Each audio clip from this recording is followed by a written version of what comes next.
pasteur.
Ses compassions se renouvellent chaque matin. Et sa fidélité est grande. Amen. Amen. Ce matin, nous avons plusieurs raisons pour lesquelles nous pouvons rendre grâce au Seigneur, mais aussi des sujets pour lesquels nous allons encore prier et implorer la grâce de Dieu. Amen. Amen. Vous allez remarquer que certains de nos frères, de nos sœurs ne sont pas là. Dieu leur a donné la grâce d'aller soit en France, en Espagne, en Italie ou encore peut-être dans un pays africain.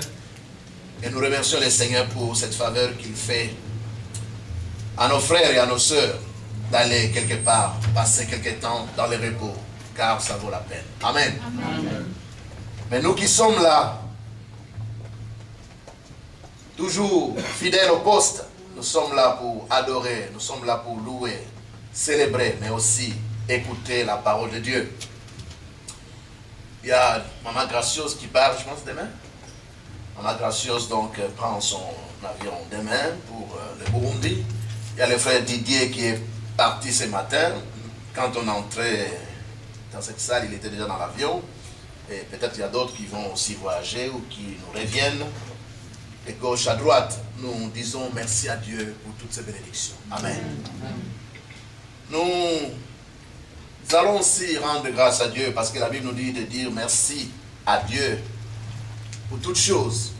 Pour ceux qui viennent en semaine, le frère David, s'est élevé s'il te plaît. Pour ceux qui viennent en semaine, il y a, je pense, 2 semaines, nous étions avec les frères, nous avions partagé sur la santé des mamans. Nous avons prié, ça fait quand même un bon bout de temps que maman était malade. Mais c'est depuis avant-hier?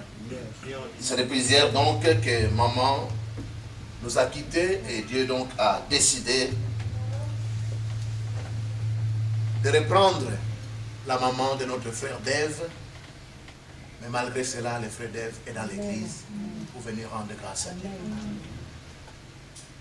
La meilleure façon d'être consolé, c'est de venir dans la présence de Dieu. Tout le reste, les gens peuvent nous donner des cartes de vœux, nous dire des bonnes paroles. Il n'y a rien qui puisse remplacer la grâce de Dieu. Quand ton père est un être cher, surtout sa maman, il n'y a que Dieu qui peut vous accorder la vraie consolation. C'est pourquoi, quelles que soient les circonstances, venons dans la présence de Dieu. Suivons l'exemple de notre frère Dave. Peut-être qu'à la fin, nous allons vous donner plus de détails pour que vous sachiez comment entourer notre frère Dave, l'encourager, le motiver comme nous savons les faire. Amen. Amen. Merci frère Dave, que Dieu te bénisse et qu'il te soutienne. S'il y a des choses que nous pouvons considérer comme des points forts dans nos milieux africains, c'est que même celui qui ne t'aime pas, quand tu passes par des moments difficiles, il sera là. Alléluia. Ça, c'est un point fort. Et je pense que dans la plupart de nos deuils, quand nous allons même au cimetière, parfois les Blancs sont étonnés. Parfois, ils se demandent même si celui qui est mort était un grand star. Mais c'est comme ça que les Africains vivent et c'est une qualité que Dieu nous a donnée. Et cela vient de la Bible. Amen. Amen. Nous nous soutenons les uns les autres. D'ailleurs, on reconnaît un vrai ami dans les malheurs. Quand tout va bien, vous aurez toutes sortes d'amis. Il est dit que l'échec est orphelin, mais le succès a beaucoup d'amis. Quand tu échoues, tu ne verras jamais les gens. Mais quand tu as beaucoup d'argent, des faux amis vont venir se greffer autour. C'est pourquoi les anglophones disent pay attention to quick friends and low enemies. Il faut toujours faire attention à ces gens que vous rencontrez seulement aujourd'hui et qui vous disent je vous aime à la folie. Je suis prêt à mourir pour vous. Menteur, tu m'as vu seulement aujourd'hui. Comment peux-tu m'aimer à la folie? Alléluia. Mais il y a d'autres aussi qui sont là comme des amis pendant des années. Mais ce ne sont pas des amis. Ce qu'on appelle des low enemies. C'est-à-dire il est là, il est en train de monter son coup petit à petit. Petit à petit. C'est pourquoi nous avons besoin de l'esprit de discernement pour savoir découvrir les quick friends, les gens qui deviennent nos amis trop vite, mais aussi des gens qui sont au fait des ennemis lentement mais sûrement. Ils sont comme la souris. Elle est en train de piquer, mais elle souffle un peu. Elle suit à fouler pour que tu ne te rendes pas compte. Mais l'Esprit de Dieu nous aide pour que nous puissions comprendre toutes ces stratégies de l'ennemi. Est-ce que nous savons nous dire bonjour à gauche, à droite, s'il vous plaît?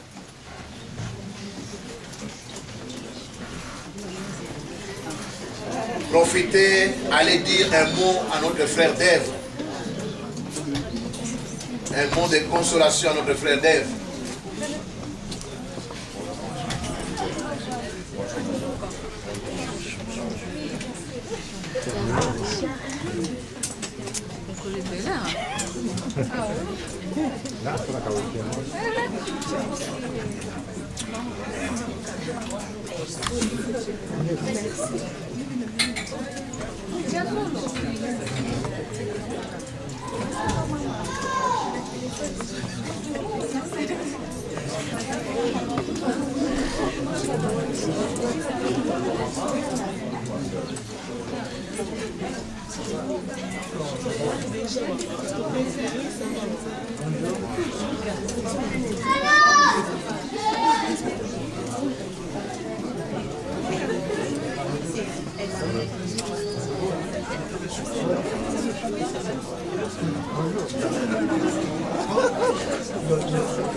Bonjour, c'est Amélie.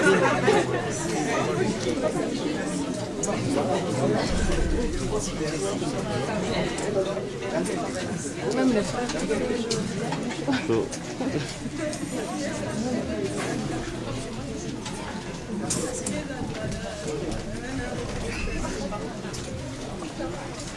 Gloire à Dieu. Merci.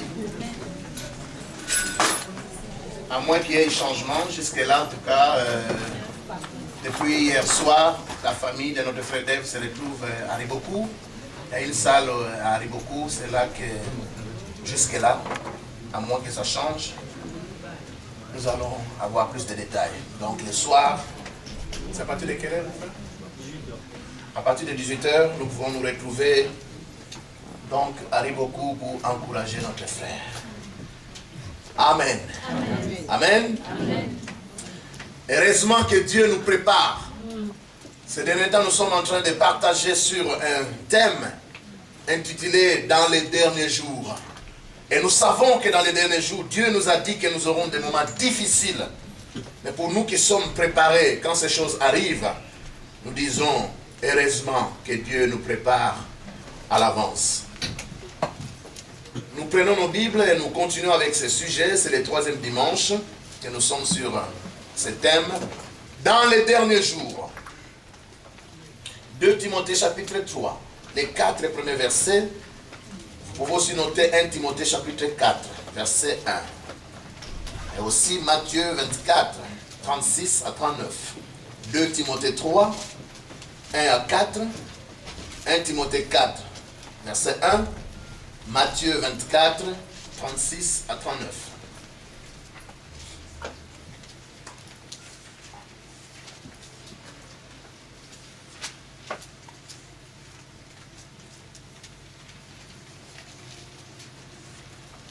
Vous avez aussi remarqué que ces derniers temps, depuis les mois passés, nous prenons nos offrandes, nos dîmes avant la prédication.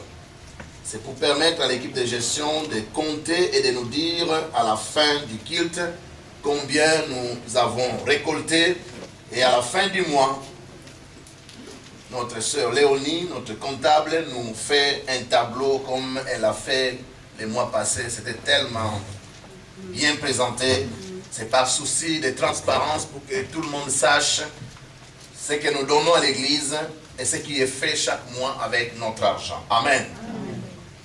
Parce que l'argent, c'est souvent la source de tous les problèmes, surtout dans les églises. 2 Timothée chapitre 3.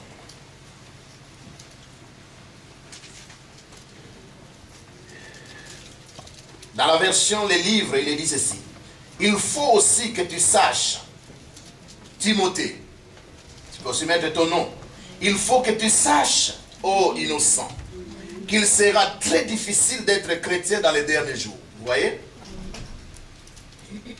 Si vous voulez simplement sauver les apparences, aller à l'église, écouter la parole, rentrer à la maison, attendre encore un autre dimanche, ça c'est trop facile. Mais être chrétien, vivre la vie chrétienne normale, ne sera pas chose facile dans les derniers jours. Il faut aussi que tu saches, Timothée, qu'il sera très difficile d'être chrétien dans les derniers jours. Car les hommes seront égoïstes et aimeront l'argent. Ils seront orgueilleux et vantards. Même pour une voiture d'occasion. Alléluia. Vantards. Ils se moqueront de Dieu. Ils seront indociles et ingrats envers leurs parents. Et foncièrement méchants. Quelqu'un peut être méchant de temps en temps, mais quand on dit qu'ils seront foncièrement méchants, ça dit au-dedans d'eux, ils sont tellement méchants. Ils ne savent rien faire d'autre que manifester leur méchanceté. Têtus ou obstinés, ne voulant céder à personne. Ils seront menteurs et sèmeront les troubles. L'immoralité ne les effrayera point. Ils seront durs et cruels et riront de ceux qui essaieront d'être bons. Quand vous essayez de marcher comme Dieu le veut, les gens se moquent de vous. Nous le verrons. Même du temps de Noé, c'était comme ça. Ils trahiront leurs amis. Vous voyez? Low enemies. Il a toujours été votre ennemi, mais vous ne le saviez pas. Il a manifesté au fur et à mesure. Ils trahiront leurs amis. Même ceux que vous avez traités dans une réunion. Pour se faire aimer à gauche, à droite, la personne va sortir dans sa méchanceté dire, de toutes les façons, moi je n'étais pas d'accord avec cette décision. Ils ont décidé sans moi. C'est ça la traîtrise. Incapable de garder même les secrets professionnels. Prompte à s'emporter. Bouffi d'orgueil, rempli d'orgueil. Comme je disais, même pour une voiture d'occasion. Ils préféreront s'amuser plutôt que d'adorer le Seigneur. Ils vont aimer les plaisirs plus que Dieu dans les derniers jours. Ça, c'est l'uniforme. Ça, ce sont les caractéristiques des hommes du temps de la fin. Certes, ils auront l'air religieux. Ils iront à l'église. Ils vont chanter les cantiques. Dans certaines églises, ils mettent des foulards ou des mouchoirs de tête. Les femmes ne mettent pas de bijoux. Ça, ce sont juste les apparences. Mais au fond, ces gens-là ne croiront rien de ce qu'ils entendront. Ils entendent, mais ils ne pratiquent pas. C'est ça, être chrétien de façade. Ils auront l'air religieux. Si tous les Africains, ils savent imiter. Même dans des pièces de théâtre, quand vous regardez certaines pièces de théâtre où les païens jouent le rôle du pasteur, parfois ils le font mieux que les pasteurs en réalité. Alléluia. Je regarde certaines pièces, je dis, oh, si j'étais comme ces pasteurs-là, je serais un pasteur parfait. Ils gênent chaque jour. À moindre souci, il court et visiter un membre. Je dis, Seigneur, cet homme-là est mieux que moi en tant que pasteur. Mais c'est une pièce de théâtre. C'est pour dire que les hommes sont des acteurs, surtout les Américains. Et les Africains, ce sont aussi des acteurs dans les domaines spirituels. Alléluia. Amen. Ne te laisse pas tromper par ceux-là. Ils ont l'apparence, ou dans les derniers jours, les gens auront l'apparence d'être chrétiens. C'est juste l'apparence. Foulard, Bible en main. Surtout, les gens achètent des grosses Bibles avec des pochettes, ils vont à l'église, les tiennent comme ça.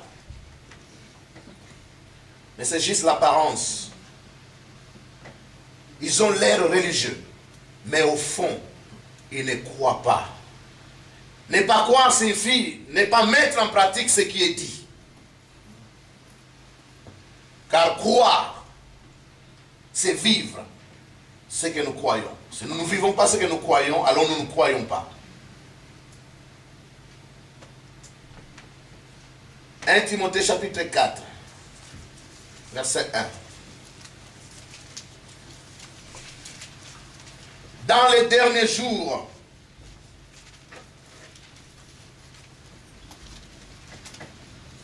« 1 Timothée 4. Mais le Saint-Esprit nous dit clairement que dans les derniers temps, ou dans les derniers jours, certains dans l'Église se détourneront du Christ. » C'est-à-dire ils vont abandonner la foi. C'est ce qu'on appelle l'apostasie, l'abandon de la foi. Quelques-uns, heureusement que ce n'est pas tout le monde. Certains dans l'Église se détourneront ou ils abandonneront Christ et deviendront des disciples passionnés, des maîtres aux idées inspirées par le diable. Il y a plusieurs églises qui enseignent des doctrines qui ne sont pas bibliques. Mais ces églises-là sont aussi remplies, parfois plus que les nôtres. Parce que les gens aiment plus entendre ce qui satisfait à leurs sentiments, à leurs émotions.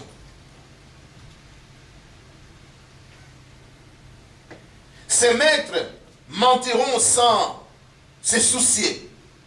Et c'est souvent qu'ils ne seront même plus tracassés par leur conscience.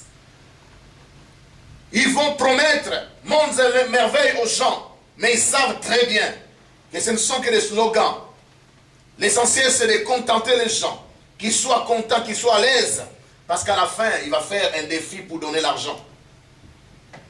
Et quand tu prêches un message de repentance comme Jean-Baptiste, quand il fait des prophéties comme Jérémie, des prophéties, des messages qui appellent à la repentance, les gens ne vont pas donner l'argent. Ils préfèrent écouter des histoires sans fondement. Alléluia. Amen. Dans les derniers jours, les gens vont abandonner la foi. Être dans la foi, c'est vivre ce que l'enseignement de la Bible nous demande de vivre. Si nous ne vivons pas l'enseignement de la Bible, même en venant à l'église, même en chantant, en dansant, nous avons déjà abandonné la foi. Nous sommes des apostats. Et dans les derniers jours, plusieurs chrétiens seront des apostats, des chrétiens de nom. D'ailleurs, il y a des gens qui disent, je suis croyant mais non pratiquant. foutaise, ça n'existe pas. Si vous ne pratiquez pas, vous n'êtes pas croyant. Croire, c'est pratiquer. Jésus aussi en son temps avait dit à ses disciples, faites attention, parce que dans les derniers jours, les gens vont aimer plus le plaisir que Dieu. Matthieu chapitre 24, à partir du verset 36. Ce qui fait que beaucoup de gens abandonnent la foi, c'est l'amour du monde. Les gens aiment plus le plaisir que le monde, pardon, que Dieu.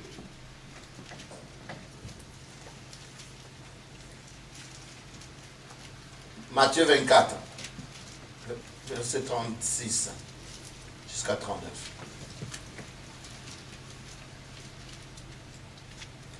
Personne ne connaît ni la date ni l'heure de la fin. Nous sommes dans les temps de la fin. Nous sommes dans les derniers jours qui ont été introduits depuis le jour de la Pentecôte, à la naissance de l'Église. C'est à la Pentecôte que le temps de la grâce aussi a été introduit, où les gens peuvent être sauvés en mettant leur foi en l'œuvre que Jésus a accomplie à la croix de Golgotha.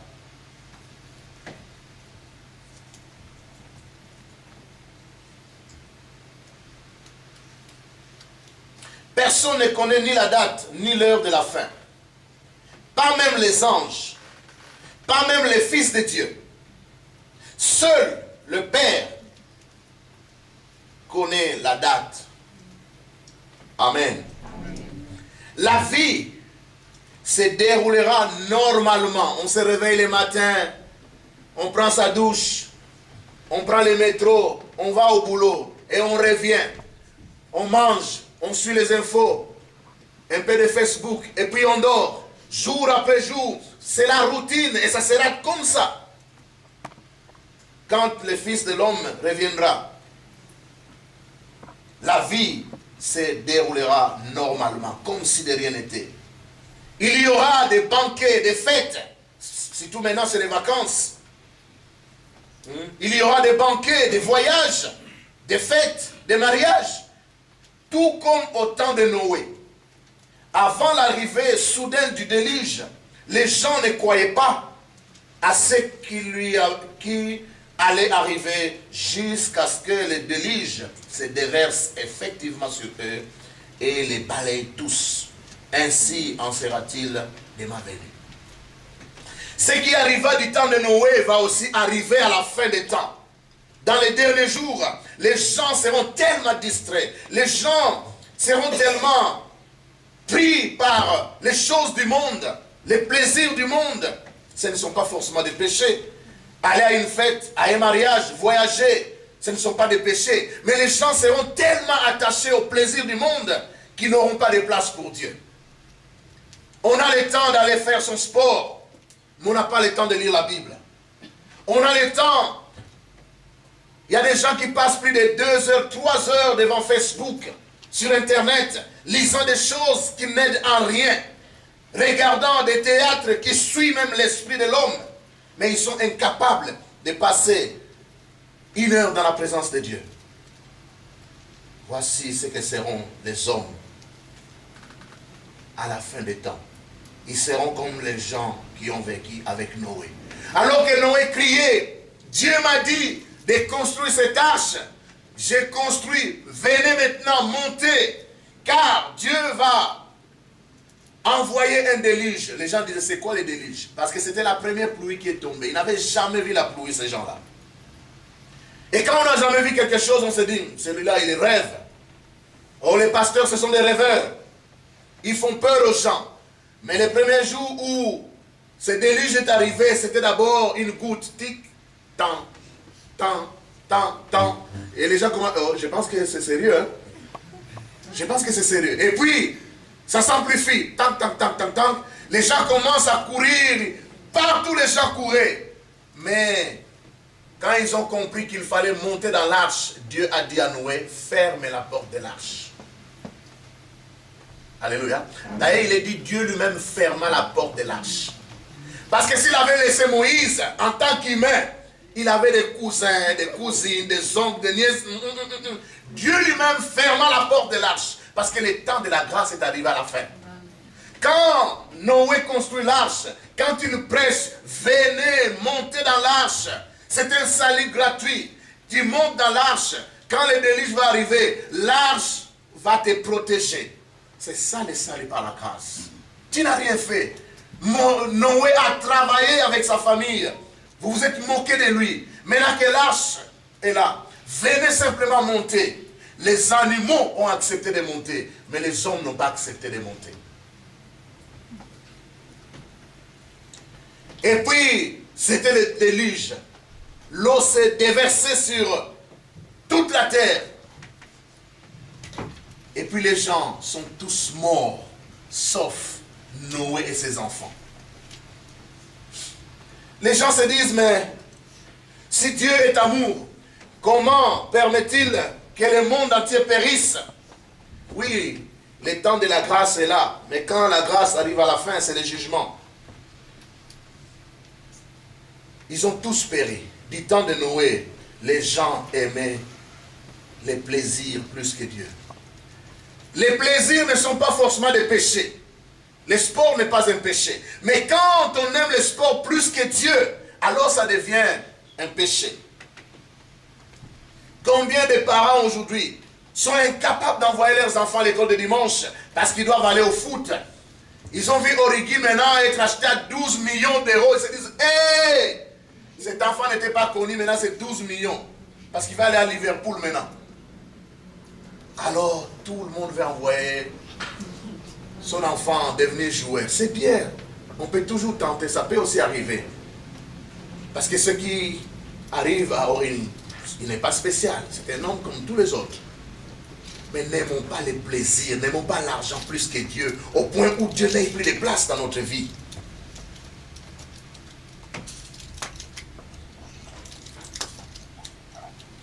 De nature, l'homme ou l'être humain, l'homme et la femme, est très ingrat. Et nous allons le voir. 2 Timothée 3, verset 2.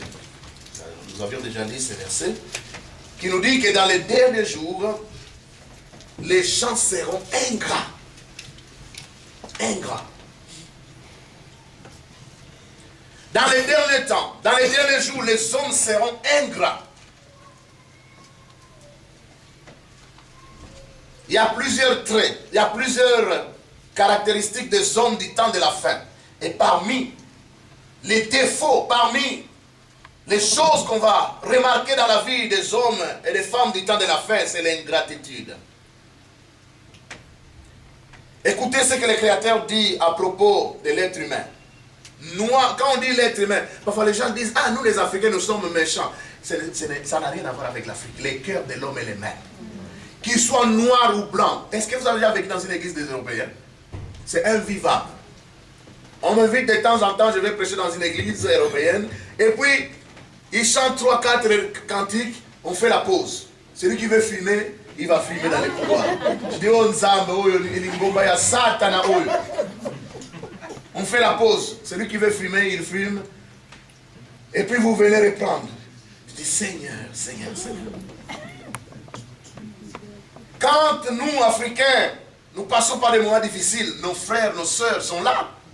Nos cousins, nos cousines. Mais ces gens-là, nous avions eu dans notre église une famille européenne, donc bébé.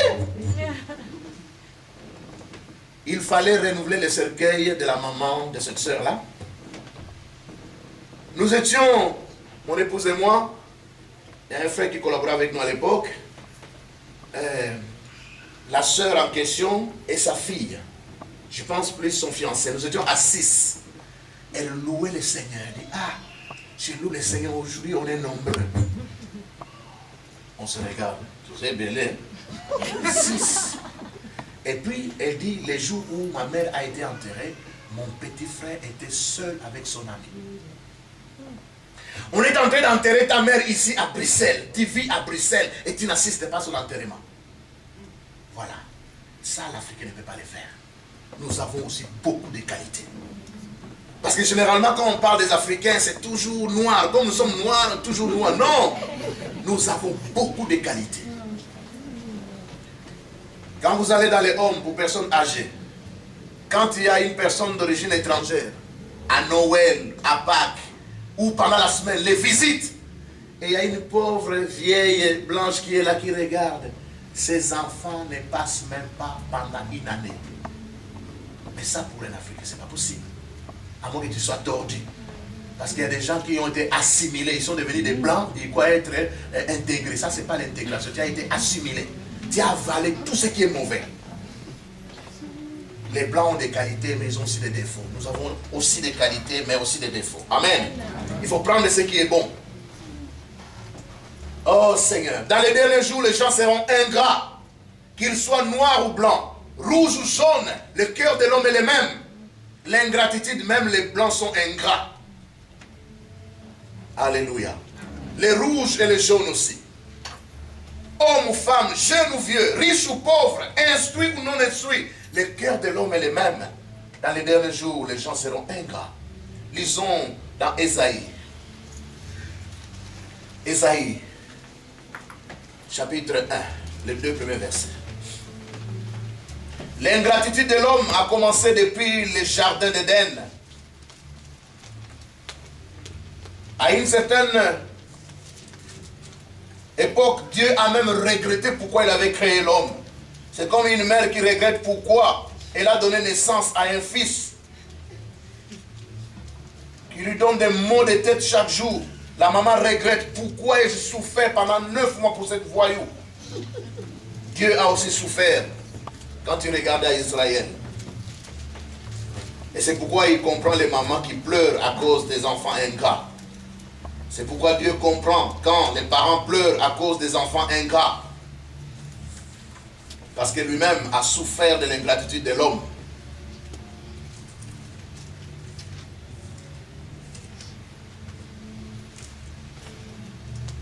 Vous y êtes déjà?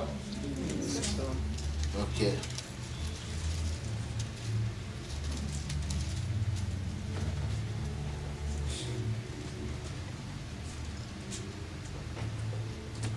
Ésaïe chapitre 1, les 2 premiers versets. Mes yeux commencent vraiment à vieillir. Hein? Avant, je lisais facilement.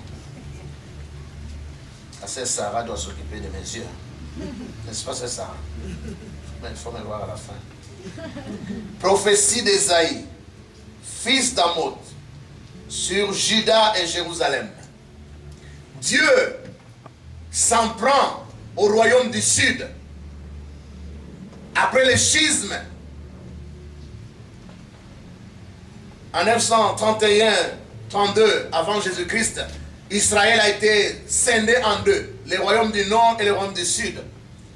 Le royaume du Nord avait pour capitale Samarie, et le royaume du Sud, c'est donc Jérusalem, la capitale. C'est ce qu'on appelle Juda. Donc avec Juda et Benjamin, et puis les 10 tribus au nord.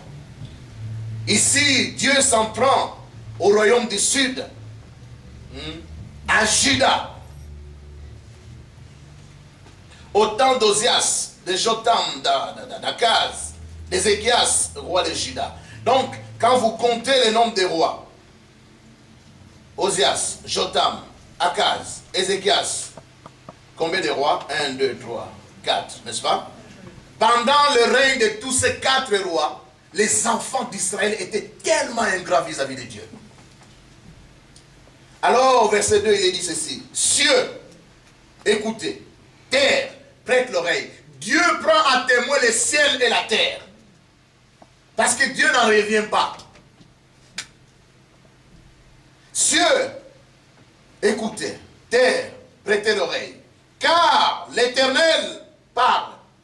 J'ai nourri et élevé des enfants, mais ils se sont révoltés contre moi. C'est Dieu qui pleure. Hein? Donc maman, quand tu pleures à cause d'un enfant rebelle, Dieu te comprend. Ne prononce pas des paroles méchantes. Ne maudis pas. La personne se maudit elle-même. Parce que Dieu a dit, à moi la vengeance, à moi la rétribution. Dieu te comprend parce que lui-même, il a connu la même chose avec l'homme. Cieux, écoutez. Terre, prêtez l'oreille. Je vous prends témoin. Car l'Éternel parle.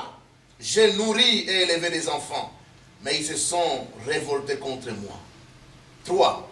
Le bœuf connaît son possesseur, et l'âne la crèche de son maître. Israël ne connaît rien. Vous savez, si vous avez un chien, même un chat, vous sortez, quand vous revenez, ce chien vient vous accueillir. N'est-ce pas? Ce chien reconnaît son maître, mais Israël ne reconnaît pas l'Éternel son maître.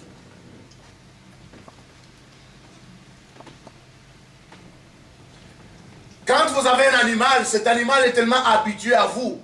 Quand vous n'êtes pas là, cet animal sent que vous n'êtes pas là. Dès que vous revenez, cet animal s'approche parce qu'il vous reconnaît comme propriétaire, comme patron.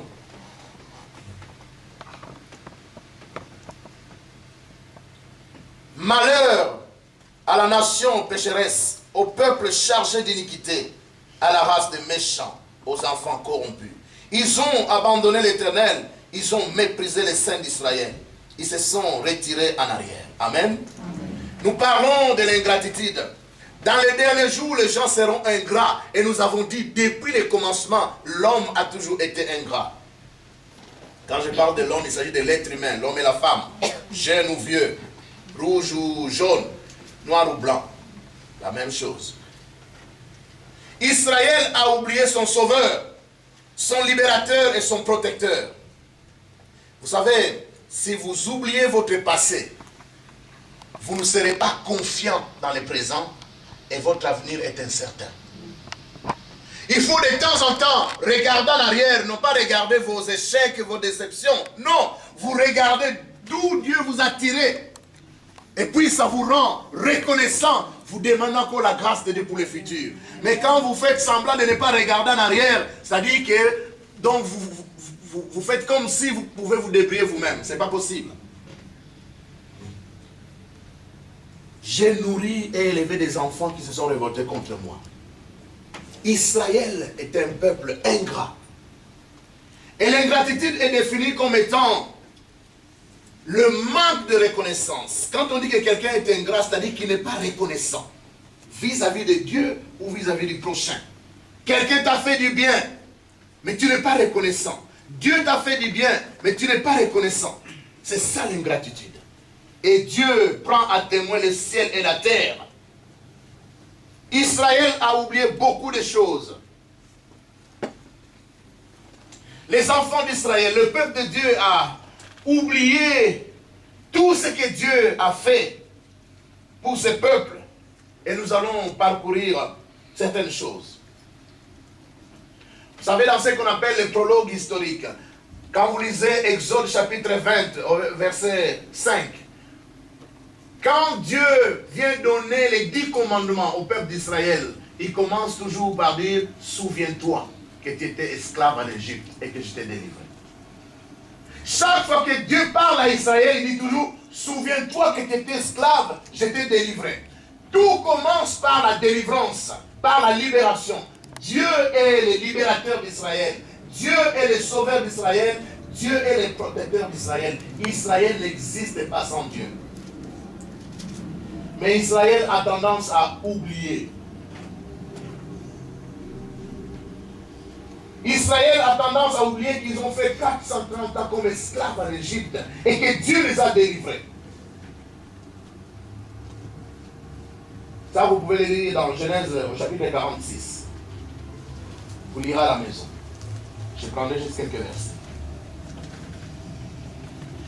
Pour que Dieu puisse sauver Israël, il avait envoyé Joseph en avance, vendu par ses frères, mais c'était dans la préscience de Dieu. C'était dans les plans de Dieu que Joseph soit haï par ses frères, vendu par ses frères, pour les précéder en Égypte.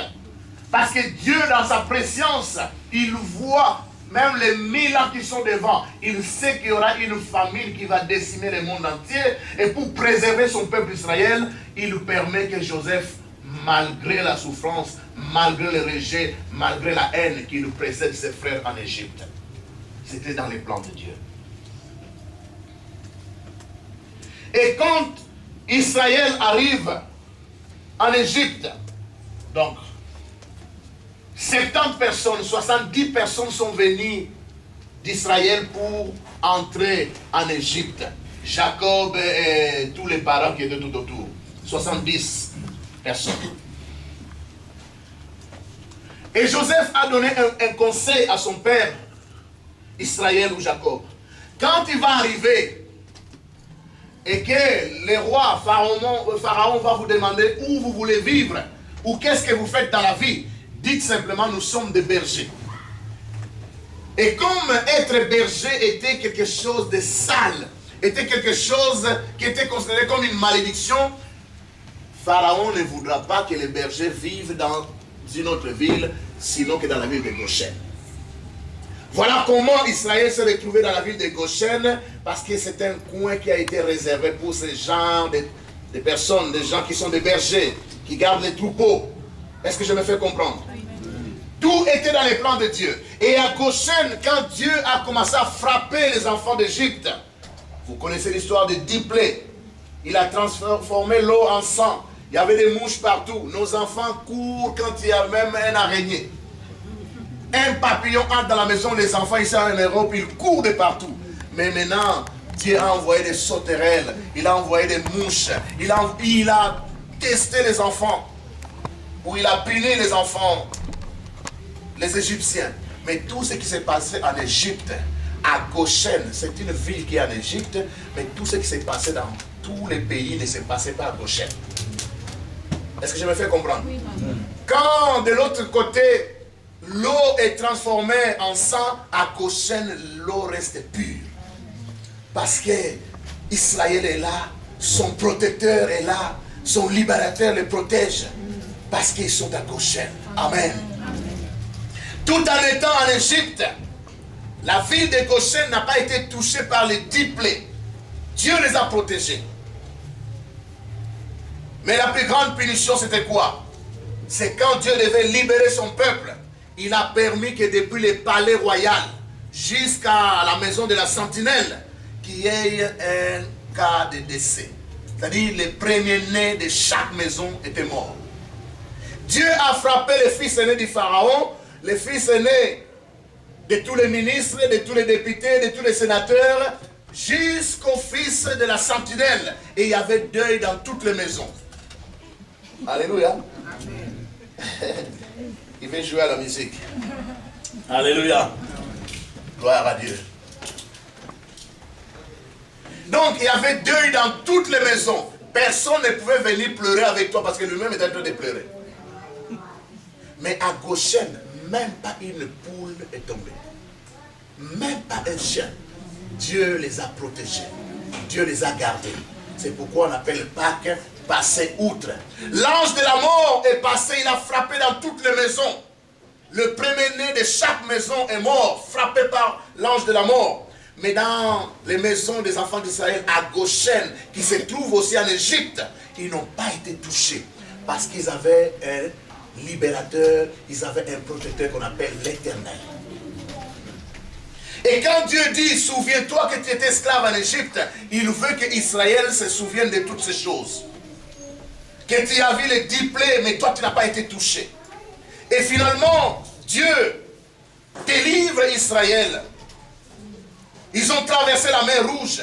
Pharaon a été englouti dans la mer Rouge avec toute son armée. Tu dois te souvenir de ces choses. Ils ont vécu au désert pendant 40 ans.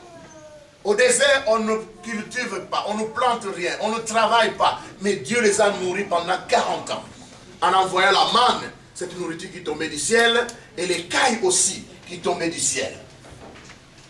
Parce qu'il était leur libérateur, il les a fait sortir d'Égypte, mais il était aussi leur protecteur. La Bible dit qu'ils n'ont jamais manqué de vêtements. En 40 ans, les pantalons que tu as commencé à mettre depuis la première année, tu as fait 40 ans au désert, ces pantalons grandis avec toi. Ça, c'est le miracle de Dieu. La chemise, depuis les premiers jours jusqu'à la fin, cette chemise grandit avec toi. Tu as mangé un peu de semoule, la chemise gonfle un peu. Alléluia. Ça, c'est le miracle de Dieu. Pendant 40 ans. La manne est tombée du ciel. Les enfants d'Israël ne connaissaient pas la manne, ni leurs parents. C'est pourquoi quand la manne est tombée les premiers jours, ils se disaient, c'est quoi ça? C'est la signification de la manne. C'est quoi ça? Quoi tu? C'est quoi ça? Oni. C'est le nom, la signification de la manne. Parce que même leurs parents ne connaissaient pas ce que ça signifiait. Dieu les a nourris, Dieu les a protégés. Au désert, il n'y a pas d'eau. Mais la Bible dit qu'il y avait un rocher qui les accompagnait. Et ils avaient de l'eau à boire en plein désert. Et quand Dieu dit, par exemple dans Exode 20, verset 2, « Je suis l'Éternel ton Dieu qui t'a fait sortir d'Égypte et de la maison de servitude. » Dieu veut que tu te souviennes, que tu te rappelles, ô Israël, que sans lui, tu n'existes pas. Mais quand on arrive à la prophétie d'Ésaïe, Dieu pleure, Dieu est attristé, Dieu est peiné, parce que Israël ne connaît pas son Dieu. Vous avez lu la Bible? Dieu délivre les enfants d'Israël. Ils arrivent quelque part, Moïse monte à la montagne pour parler avec Dieu. Alors, le peuple dit à Aaron, fais-nous un Dieu. C'est Moïse là, on ne sait pas ce qu'il est devenu. Fais-nous un Dieu. Ils ont enlevé tous leurs bijoux, ils ont donné, ils ont coulé ces bijoux. Et puis, Aaron, le frère de Moïse, a fait un veau d'or. Alors ils ont commencé à se prosterner, à adorer ce veau. Il dit, voici le Dieu qui nous a sortis d'Égypte, il est là. C'est ça l'homme. Il oublie l'Éternel. Et tout ce qu'il a fait, il se fabrique lui-même son Dieu. Vous savez combien d'idoles? Même les chrétiens peuvent dans leur langage, ils ne savent pas qu'ils blasphèment devant Dieu. Tu ne peux avoir aucune idole. Ni dans la musique, ni dans les sports. Tu n'auras qu'un seul Dieu, l'Éternel, Yahweh. C'est mon idole. Et puis les gens, même quand ils sont chrétiens, ils disent, j'adore ces joueurs. Tu ne peux adorer que l'Éternel ton Dieu. Amen. Tu peux aimer un joueur, tu ne peux pas adorer un joueur. Alléluia. J'adore cet homme. Adore le Dieu va l'égorger. Tout ce qui prend la place de Dieu devient une bête qu'on va amener à la boucherie. Il ne faut jamais donner la place de Dieu à ton fils. Tu pousses Dieu à le tuer. Non pas par méchanceté. Il dit, je suis un Dieu jaloux. Je ne cède jamais ma gloire à un homme. Regardez dans nos familles. Si vous avez un oncle, pour les Bakongo comme moi, c'est l'oncle qui tient toute la famille. À la rentrée scolaire, c'est lui qui achète les cahiers, les bics. Parfois, il injure même votre père Sobawana. Donc, il est en train de vous aider en injurant votre père. Vous comprenez? Il est fort, il est puissant. Il achète les cahiers, il paye les minévales, mais il injure votre père. Pourquoi? C'est l'oncle. C'est le seul qui a les moyens dans la famille. Mais ces gens ne vivent pas trop longtemps. Parce que finalement, toute la famille est considérée comme un Dieu. Quand il y a deuil, c'est lui. Quand il y a fête, c'est lui. Alors Dieu dit, vous allez apprendre à compter sur moi. Et il les prend. C'est comme ça que ça se passe. Faites tout, que l'Afrique ne compte pas sur vous. Vous aurez de sérieux problèmes.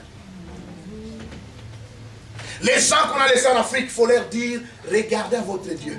D'ailleurs, ils disent toujours, mais qu'il vous bénisse d'abord vous. Alléluia. Ils prient pour que Dieu vous bénisse, mais qu'ils commencent à les bénir eux. Parce que tout en disant, je prie pour qu'ils vous bénissent, c'est pour qu'ils comptent sur vous. Et quand les hommes vous mettent à la place de Dieu, sans le vouloir, vous êtes un animal qui va lentement mais sûrement aux abattoirs. Alléluia. Amen. C'est pourquoi dans nos familles, vous allez regarder. C'est comme ça que ça se passe. Celui qui vous aide dans toute la famille, c'est le premier à partir. Il y a dans la famille des gens qui sont très malades. On se dit, celui-là, il va mourir. Il ne meurt pas. Mais cet oncle-là, c'est lui qui part. Parce qu'il a pris la place de Dieu. Parfois sans le vouloir. Ce sont les gens qui l'ont intronisé, qui l'ont mis à la place de Dieu. Oh, c'est Vaudor, c'est lui qui nous a sortis d'Égypte. Dieu s'est fâché contre ce peuple. Alléluia. Amen. Dieu s'est fâché contre ce peuple. Oh, j'ai nourri et élevé des enfants qui se sont révoltés contre moi, dit Dieu, par son serviteur Ésaïe. Soyons reconnaissants, mes frères. Soyons reconnaissants vis-à-vis de Dieu. Obéir au commandement de Dieu, c'est la seule façon de lui démontrer notre reconnaissance. Si nous n'obéissons pas au commandement de Dieu, nous sommes ingrats. Parce que tout ce que Dieu attend de nous, c'est notre obéissance. Et notre obéissance traduit notre reconnaissance. Il nous a délivrés du monde, nous étions esclaves du péché. Il nous a fait traverser la mer Rouge. Dans votre famille, si Dieu ne vous avait pas protégé, si Dieu ne vous avait pas gardé, il y a longtemps qu'on ne parlerait plus de vous. On vous aurait bouffé il y a longtemps. Mais Dieu vous a protégé, il vous a gardé. Et vous vivez jusqu'aujourd'hui. La seule façon de lui montrer que vous êtes reconnaissant, c'est d'obéir à ses commandements. De faire de lui la priorité de votre vie. Mais malheureusement, Dieu dit clairement que dans les derniers jours, les gens seront ingrats. Pas seulement vis-à-vis de Dieu, mais aussi vis-à-vis du prochain. Quelqu'un vous a fait du bien pendant 3 ans, 4 ans, mais parce qu'il a seulement péché contre vous une fois. Une seule fois, cette personne a péché contre vous et vous avez refusé de les pardonner, malgré tous les biens qu'il vous a fait. Vous savez, nos relations sont cassées parce que nous focalisons sur les fautes, sur les défauts des autres. Mais ces gens qui ont des fautes, qui ont des défauts, ils ont aussi des qualités. Alléluia. Amen. Cette femme, cet homme, malgré ses défauts, il a aussi des qualités. Mais généralement, quand on parle de quelqu'un qu'on n'aime pas, on ne parle que de ses défauts. Il est comme ça, il est comme ça. Mais est-ce que cette personne n'a aucune qualité? Alléluia. Amen. L'ingratitude, le manque de reconnaissance. Nous devons, nous aussi, comme le peuple de Dieu, être reconnaissants, obéir à Dieu, notre libérateur et notre protecteur. L'obéissance à la loi est la seule garantie de notre salut. Ces gens sont arrivés au nombre de 70 en Égypte. Mais quand ils sont sortis, ils étaient 600 000. Bon, ils ont fait plus de 400 ans. Hein. Vous arrivez à 70 dans un pays, mais quand vous repartez, vous êtes à 600 000. C'est-à-dire Dieu les a multipliés. Dieu les a aussi bénis. Joseph, un membre de cette famille, est devenu premier ministre dans un pays étranger. Ça, c'est la bénédiction de Dieu. À Goshen, ils n'ont manqué de rien. Quand de l'autre côté il y avait sécheresse, à Goshen, il pleuvait toujours. Quand de l'autre côté on pleurait, à Goshen, on ne pleurait pas. Parce que l'ange de la mort ne frappait pas à Goshen. Alléluia. Amen. Et Israël a oublié son Dieu. Israël a oublié son libérateur, son protecteur. Il se tourne vers les idoles, vers des faux dieux qui ne peuvent pas sauver, qui ne peuvent pas délivrer. Ce sont des citernes crevassées. Quand nous mettons notre foi, notre confiance dans un homme, la Bible considère un homme comme une citerne crevassée. C'est comme un seau qui a des trous partout. Ce seau ne peut pas contenir l'eau. Même quand vous déversez de l'eau, cette eau va partir. Parce que l'homme, c'est comme une citerne crevassée. Ne mettez jamais votre confiance dans un homme. Je parle de l'homme, c'est-à-dire l'être humain, l'homme ou la femme. Amen. Amen. N'ayez aucune idole, n'adorez personne et aucun objet. Et ça doit disparaître de notre langage en tant que chrétien. J'adore ces films. Comment peux-tu adorer un film? D'abord, tu es un menteur. Adorer signifie aimer plus que tout le reste. Est-ce que toi, tu peux aimer un film plus que ton fils? Est-ce que c'est possible? Non. Bon, pour les mamans d'aujourd'hui, c'est possible. Hein? Parce qu'il y a des trucs. Avant, il y a des choses qu'on ne voyait pas, mais les mamans d'aujourd'hui font des choses impossibles. Alléluia. Mais une maman ne peut pas adorer une série télévisée plus que son fils. Alors quand tu dis j'adore cette série, tu mens déjà. Adorer signifie aimer plus que tout le reste. Vous aimez quelque chose au point où tous les restes perdent leur valeur. Et quand vous le dites, vous dites j'aime ce film plus que Dieu. C'est un blasphème. C'est une abomination. Même dans notre langage, ça doit disparaître. Parce que c'est du fond du cœur que la bouche parle. Tout ce que nous disons vient de l'intérieur.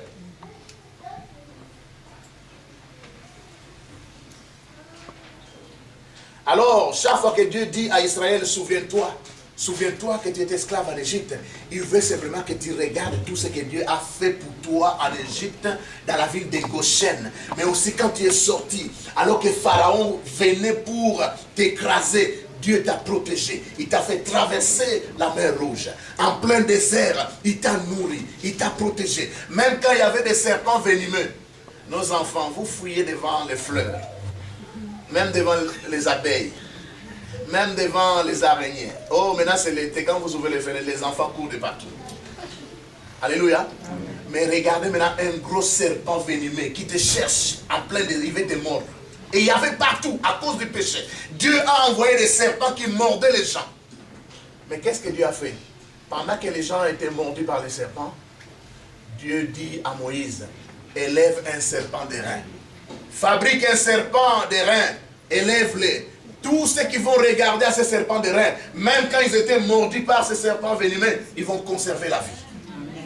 Et c'est pourquoi il est dit dans Jean 3, 14 à 16, de même que Moïse éleva les serpents d'airain, il faut que les fils de l'homme soient élevés, afin que quiconque croit en lui ne périsse point, et qu'il ait la vie éternelle. Les gens étaient mordus par les serpents, même si les serpents avaient déjà transmis les venins. Mais quand tu tournais tes regards, tu regardais au serpent que Moïse avait élevé, tu étais guéri. Quel que soit ton passé, quelle que soit la vie que tu as menée, si tu regardes à ce serpent qui s'appelle Jésus, tu es sauvé. Alléluia. Tu es sauvé. C'est notre sauveur. C'est notre libérateur. C'est notre protecteur. Il est tout pour nous. Voilà pourquoi nous devons l'aimer. Être reconnaissant. Ne pas être ingrat. L'objectif de l'ingratitude, c'est de décourager les bonnes initiatives. Quand vous avez un bon cœur, vous aidez les gens, vous faites du bien autour de vous, et que les gens répondent par l'ingratitude, l'objectif du diable, c'est de vous rendre cruel, vous rendre méchant, égoïste, pour que vous ne puissiez plus aider les gens. Alors vous vous dites, en tout cas, comme j'aime à dire, une femme qui a été maltraitée par un homme, si cette femme n'est pas guérie intérieurement, elle va faire souffrir un innocent qui va arriver. Et c'est pourquoi on dit souvent que nous sommes les victimes des victimes. Parce que cette personne a été victime de quelqu'un, toi tu es victime de cette personne-là. Nous devons faire très attention. Nous pouvons passer par des moments difficiles, mais comme les amis de Daniel, dans la fournaise ardente, ils étaient dans le feu, mais puisqu'ils étaient avec Jésus, ils sont sortis de cette fournaise sans sentir la fumée. Même si tu as été maltraité, on t'a écrasé, mais puisque tu es avec Jésus, tu sors de cette situation sans séquelles. C'est-à-dire que tu ne fais pas subir aux autres ce que toi tu as subi. C'est pourquoi je ne crois pas quand on dit Omar qui dit tout, il fait ce qu'il fait parce qu'il a été maltraité. Il faut le mettre Jésus à côté. On peut sortir de la fournaise sans avoir de séquelles, sans sentir la fumée. Mais si nous ne marchons pas avec Jésus, si le Saint-Esprit ne nous remplit pas, nous dégageons la fumée. Parce que nous avons souffert dans le passé, nous faisons souffrir les autres. Quelqu'un qui a vécu, par exemple, dans une famille où le père était absent. Peut-être que tu es orphelin de père et de mère. Tu ne sais même pas ce que signifie la famille. Mais tu dois chercher Jésus. Parce que sinon tu vas fonder un foyer qui ne représente rien. Tu ne sais même pas ce que c'est un père. Tu ne sais même pas ce que c'est une mère. Comment tu vas faire pour élever tes enfants? Tu dois apprendre. Non seulement écouter la parole, mais mets toi-même à côté d'une famille où tu vas observer comment on vit dans une famille.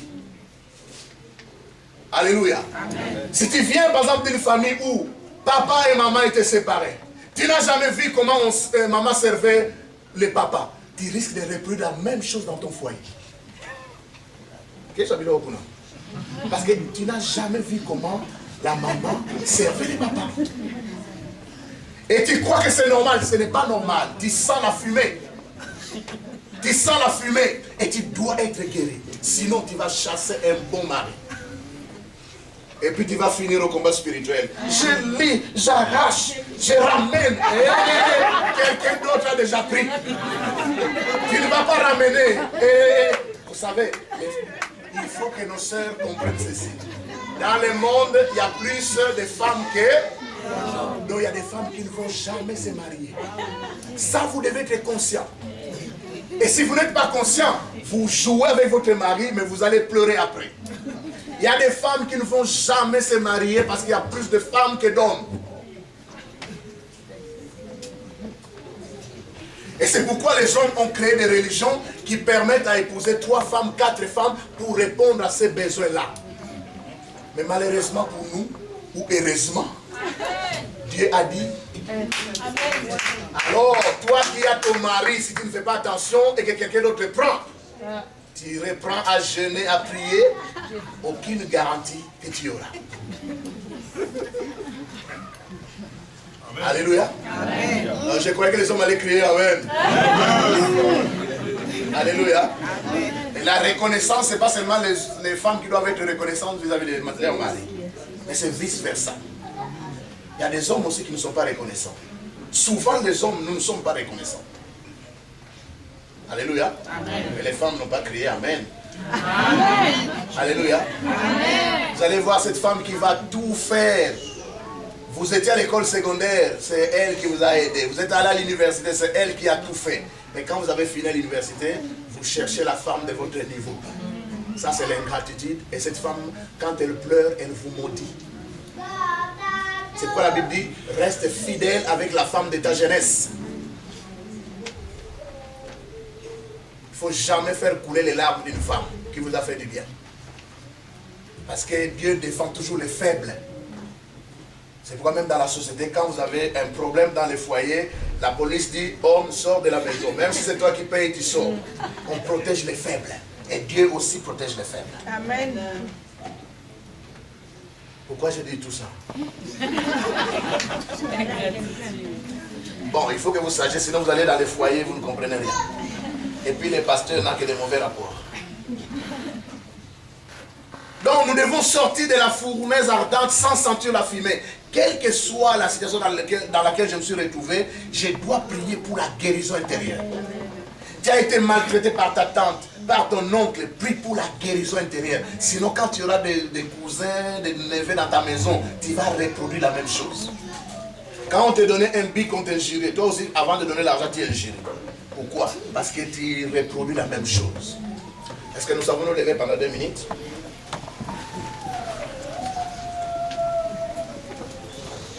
Tournez comme moi.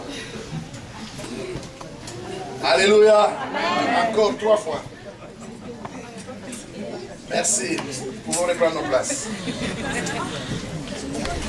Les enfants qui vont à l'école primaire, ils passent combien d'heures à l'école? Presque 8 heures. Hein? Et toi, tu viens seulement pendant 2 heures, tu te fatigues. Non. Alléluia. Amen. Dieu prend à témoin le ciel et la terre parce qu'il a nourri et élevé les enfants qui se sont révoltés contre lui. Ça, c'est à vérifier. Ça, coupe un peu, ne filme pas ce que je veux dire. Je ne vais pas avoir de problème.